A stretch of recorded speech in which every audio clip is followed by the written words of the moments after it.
Peace and blessings on my house. Jarain coming at you. It is the 24th of September. I cannot believe how quickly the month has gone by. Anyway, as many of you know, we are almost at the end of our first virtual book club, and that's been going really well. And interestingly enough, a few people touched base and said, how come you're not doing that thing that you were doing with the different assignments? And it was about faith. And so that was FaithWorks. And so I was like, all right, so we got a few folks that are interested in that. And I guess it's an easy integration into one's life because people can do it at their own pace, download it, do it during the week or whatever. So here we are. And let's let it do what it do. So this month, I suppose the frame is changing a little bit because remember every month it was like, what does it mean to be a people of?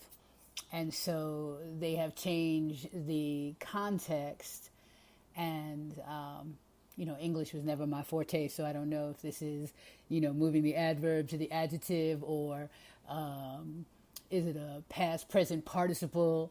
Yeah, not my thing. Anyway,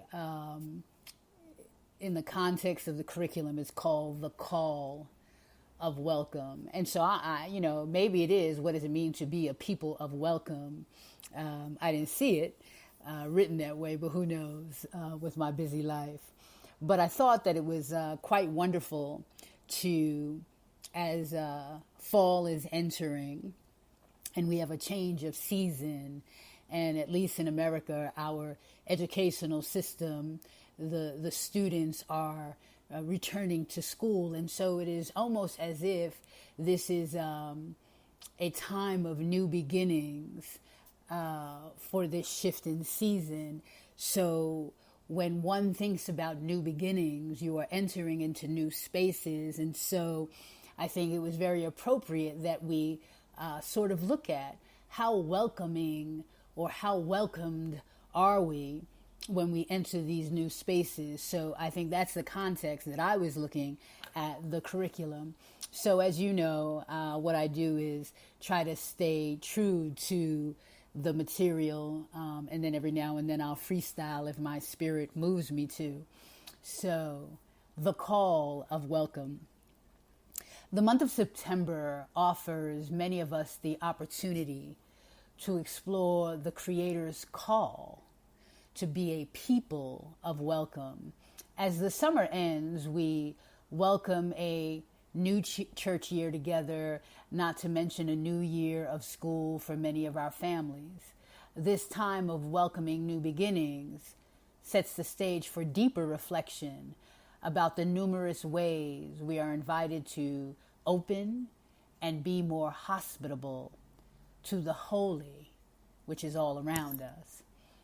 So at this point, the curriculum emphasizes the lectionary, which many churches use religiously, pun intended, and some churches don't. But one of the things that they were focusing on is that if you are a lectionary-driven church, you will encounter a number of different themes. So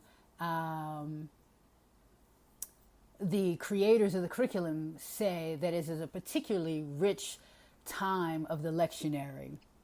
So one of the first themes that you will encounter in the lectionary is the creation story in Genesis 1:1 through 2:4, which challenges us to step back and join the Creator in welcoming the fundamental goodness of the world. If the Creator declares that the world is good, if the Creator declares the world to be good, how is it that we as human beings often allow our created theologies of original sin to overshadow and cancel out the core theology of the Creator's original blessing? So also part of the lectionary also focuses on the story of Abraham being asked by the Creator in this narrative to sacrifice his son. So this is a challenging request. It's a challenging story, but it moves us into the immeasurably hard work of welcoming and dealing with the impossibly tragic parts of life. And then lastly, part of the lectionary focuses on Jacob's dream, which is meant to remind us that we are welcomed by the Creator's love, even when we, like Jacob, are undeserving crooks. So this biblical call to open wider is mirrored in the holidays and holy days that we've encountered in the month of September.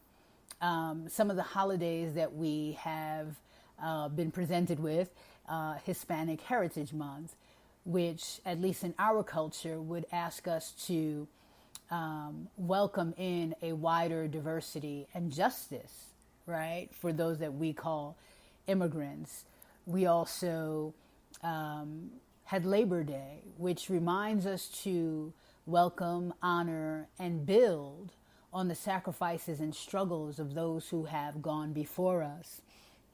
In America, we had to look at this date, September 11th, which calls us to welcome in memory and vulnerability and hopefully lessons learned.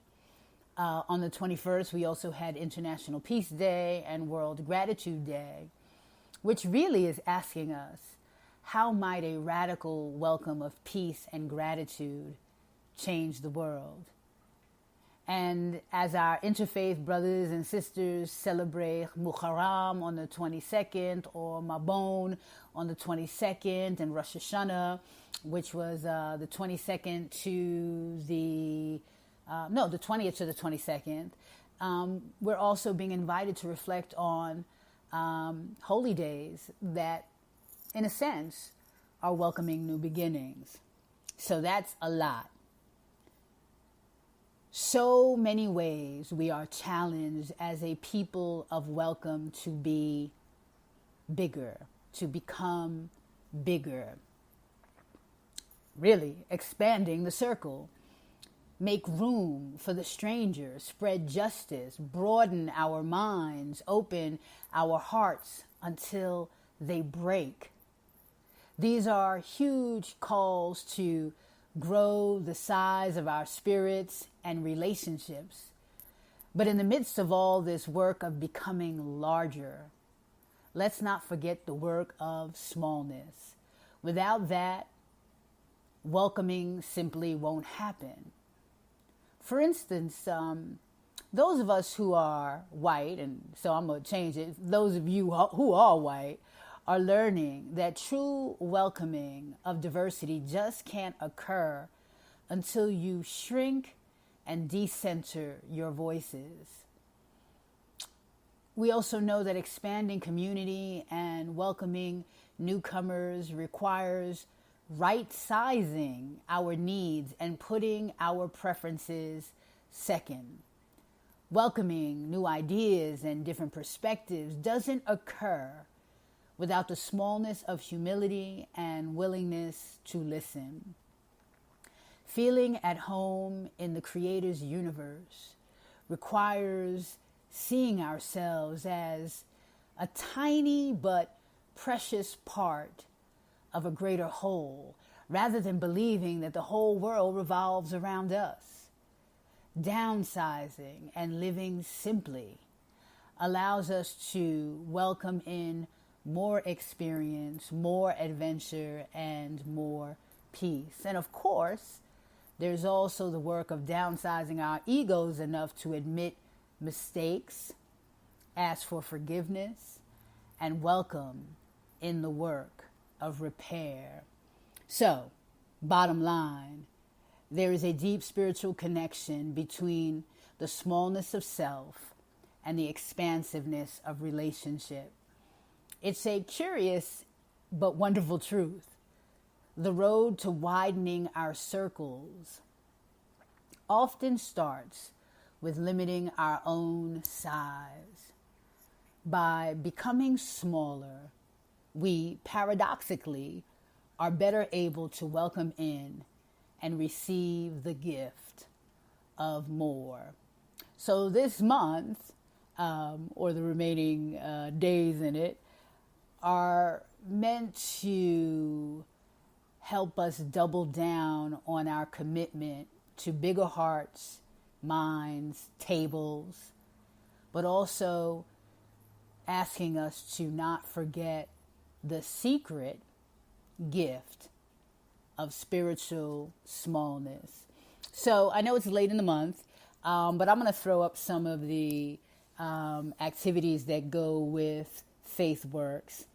And just in the remaining time, what I want to talk about a little bit is some of the exercises, because I think that they're really wonderful. So the links will be in the lounge, and take a look, don't take a look, do what works for you. Remember, anything in FaithWorks is meant to be a very gentle, easy, transformative experience. And if you find yourself saying, I don't have time or I don't want to, that sort of defeats the purpose. So pick and choose, and it's all good. So option one is called Welcoming God and Gratitude into Our Story, or how I would say welcoming the Creator and gratitude into our story.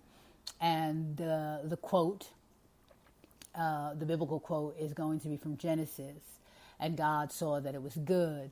So this is the inescapable refrain in the lectionary.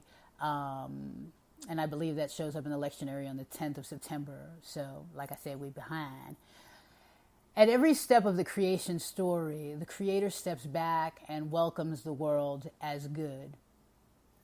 Unfortunately, we're not as skilled. Tangled up in the tragedies and disappointments of daily living, we often see our story as broken, spoiled, or off track. Our nearsightedness doesn't allow us to welcome whatever's happening into our lives. So the exercise in option one is an invitation, really, to do a little divine stepping back of our own, like the Creator in the creation story. When we pull back and look at the full scope of our life, it becomes much easier to see and welcome in its goodness. By welcoming in a wider perspective, we are able to notice the many ways that grace and holy accompaniment were and are woven throughout every twist and turn of our story, even the dark and disappointing ones. So there'll be an exercise that's going to ask you to take a look-see at a writing called A History of Everything, Including You. And then there's going to be a couple of exercises that go with that. Option number two, I think, is also kind of cool. It's spending time welcoming something new. And so the narrative says, let's be honest, when it comes to new experiences or skills, many of us, we're not that great at being a people of welcome. You know, we say that our faith makes us new, but, you know, many of us, we like our ruts. We commit to welcoming in God's call for new and greater life, but the comfort of the familiar is often hard to give up. Yet the Creator did not give us our lives so we could safely survive in our ruts. All that safety comes at a cost. Ruts may be comfortable, but they are also constricting, stale, and stifling. This is not the life the Creator wants for us. So the exercise is going to ask you to welcome in the sacred fresh air of something new, whether it be a new skill, a new experience, a new side of yourself, and really just using your effort to take on this challenge. And then remember, because we're actually moving into a new month, that, you do something for 30 days and it really becomes a habit. So the link will be in the lounge. Option number 3, welcoming your many homes. There is no experience more holy than the experience of home. As a people of faith, the expression, I'm home, is our way of identifying the Creator's peace and grace, and how that breaks into our lives and leaves us feeling welcomed by and a part of something greater. Many places, experiences, and people offer us this sacred experience of welcome, connection, and belonging. The more we think about it, the longer the list becomes. So, make a list, and, get that page, that paper, and write down all the places that the Creator has used or utilized to remind you or welcome you home. So some of the examples that they have here I think are all great, right? So at the ocean, or whenever I smell freshly baked cookies like my mom made, or in the arms of my love, or in the quiet of the morning, or while painting, or when my skills are noticed or put to use, or those moments of quiet pause right as the choir finished its song, or that time of loss when I felt a renewed sense of hope and I did not have any words to explain, right? So those are often the times when you felt at home. So, there'll be more information in the lounge, but you get what I mean. Option number 4 will be welcoming an interruptible moment. And I actually thought this was kind of funny. So there's a quote from The Art of Examine, which says, have you ever noticed how weirdly interruptible Yeshua is? Maybe we need to redefine what focus is. Where is your sense of purpose overtaking your prioritizing of people? Where are you too important to be interruptible? Yeshua turns hospitality on its head, teaching us that it's not about offering a spare room, but rather about offering a part of ourselves. So it's going to have a video. It's going to ask you to do some meditation, and it's going to ask you to do some inquiry. All right. Option 5 is going to be welcoming the Creator's invitation through the music, and there'll be a couple of exercises. And then, of course, there's going to be those wonderful questions and quotes and, some companion pieces, which might be, asking you to look at a couple of fabulous narratives. So that was September. And may you be blessed by engaging in this question about beingness, including this energy of welcome. And I think what I would add as we close is I think if we're looking at the political conversations that we're having in our world today, whether it be about, athletes and sports in the NFL and Black Lives Matter and all of that. A lot of that is connected to this conversation of welcome. Because if you truly are welcoming folk, the smallness of ourselves, which we talked about a little bit in this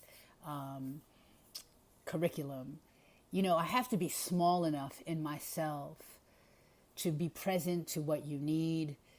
I need to be present to how I'm being with you. I need to be present to how my way of moving in the world affects you. Oftentimes we are so big and not in positive ways, right? Like our ego, even big in our unawareness, like, oh, I just didn't know, right?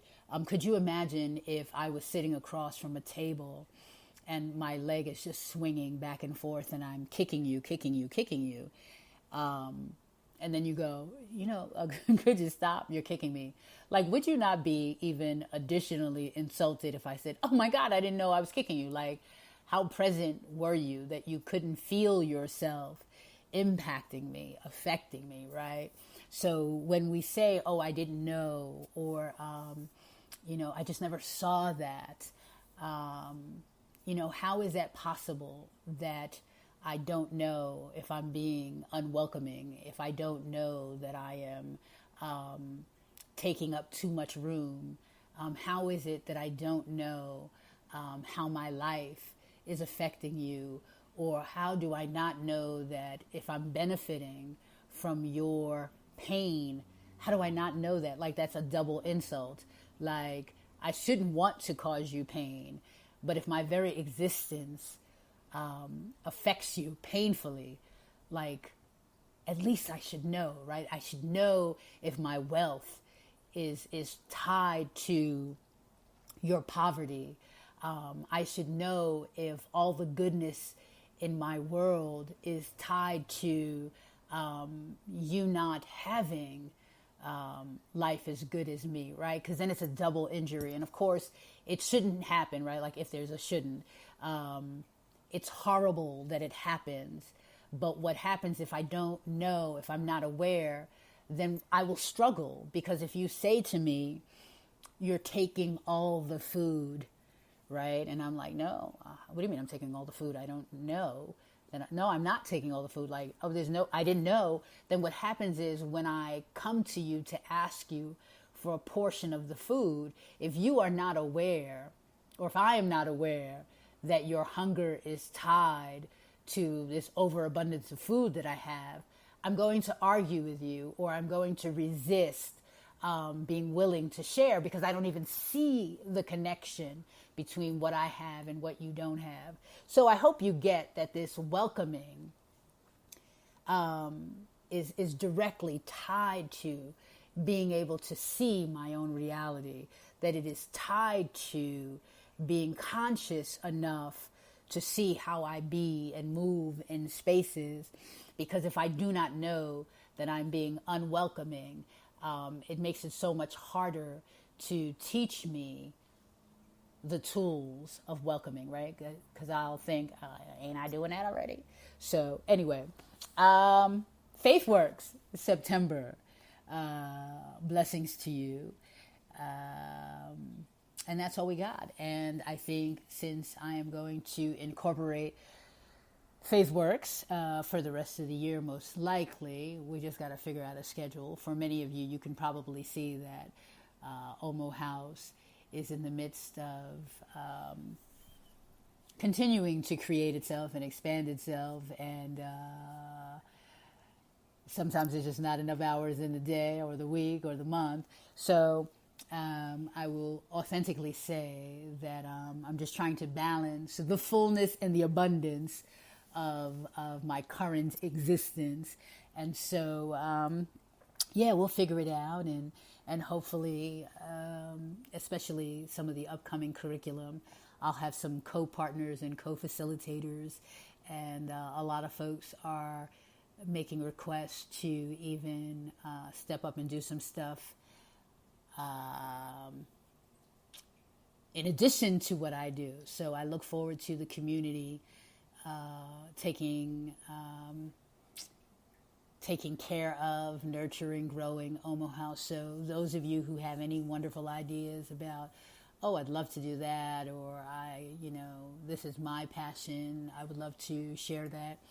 Please inbox me, holla at your girl, text me if you have my info, and let's talk, because the community is growing, and from what I'm hearing, many of you love this space and what we're up to. So I am more than happy to share the visioning of what's possible here. Anyway, with that, have a wonderfully amazing, beautiful week. Remember to take a moment to pause and love yourself and care for yourself and breathe. Not like automatic, but be present to your breath and the sacred connection that it is. And